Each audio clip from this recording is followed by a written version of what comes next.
नमस्कार, मेरा नाम है डॉक्टर मोनिका श्रीवास्तव। मैं एक माइक्रोबायोलॉजिस्ट हूँ। जैसे कि मैंने पिछली वीडियो में आपको बताया कि हम पैरासाइट्स के बारे में बात करेंगे कि पैरासाइट्स जो हैं आपकी बॉडी में किन किन वेज के थ्रू एंटर कर सकते हैं। तो पहले तो मैंने बताया था फीको ओरल रूट है या फिर ओरल रूट है, जिसमें आप अगर अनकुक्ड वेजिटेबल्स या फिर नॉट प्रॉपरली कुक्ड वेजिटेबल्स खाते हैं या नॉट प्रॉपरली कुक्ड मीट खाते हैं और उनके थ्रू जो है आपको इन्फेक्शन हो सकता है। फिर मैंने बताया कि कुछ ऐसे पैरासाइट्स होते हैं जिनके लार्वा होते हैं, जैसे कि हुकवर्म हो गया।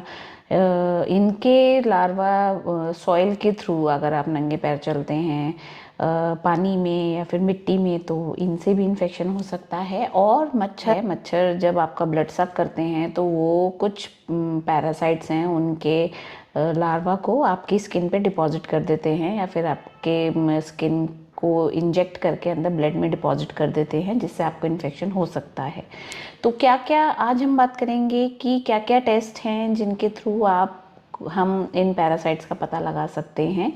तो अगर आपको डायरिया हो रहा है, यानी कि लूज मोशंस हो रहे हैं जो कि एंटीबायोटिक खाने के बाद भी ट्रीट नहीं हो रहे हैं, तो आपको एक बार अपना स्टूल रूटीन या फिर स्टूल कल्चर ज़रूर कराना चाहिए।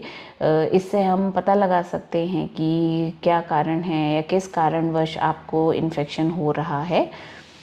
ज़्यादातर पेशेंट्स जो इम्यूनो कॉम्प्रोमाइज्ड होते हैं, जैसे कि डायबिटिक्स हो गए या फिर जिनमें कुछ लिवर पैथोलॉजी है या किडनी पैथोलॉजी है या ब्लड से रिलेटेड इश्यूज़ हैं, प्रॉब्लम्स हैं, हाइपरटेंसिव हैं, या फिर कैंसर पेशेंट्स हैं, इन लोगों को तो रेगुलर चेकअप कराना चाहिए अपने स्टूल का। क्योंकि कुछ पैरासाइट्स ऐसे होते हैं, क्रिप्टोस्पोरिडियम, आइसोस्पोरा हो गए, ये पैरासाइट्स ऐसे नहीं पता चलते हैं और ये क्या करते हैं कि इंटरमिटेंट डायरिया करते हैं कि ये थोड़े दिन आपको बहुत प्रॉब्लम होगी, आपके पेट में दर्द होगा, मरोड़ उठेगी और लूज मोशंस होने लगेंगे, फिर सडनली ठीक हो जाएगा, लेकिन फिर नेक्स्ट टाइम दोबारा से ऐसा इन्फेक्शन होगा और पिछली बारी की सिवियरिटी से ज़्यादा सिवियर इन्फेक्शन होगा। यानी कि पिछली बारी फिर भी हो सकता है कम तकलीफ़ हो, लेकिन उससे ज़्यादा तकलीफ़ हो नेक्स्ट टाइम पे।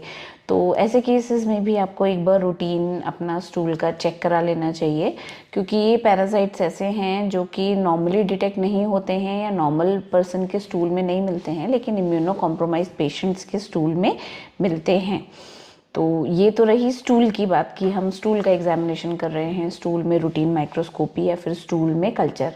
इसके अलावा आप अपने ब्लड टेस्ट करा सकते हैं, ब्लड के स्मीयर बनवा सकते हैं, जिससे आपका हम जो ब्लड में जो पैरासाइट्स हैं उनके बारे में पता लगा सकते हैं।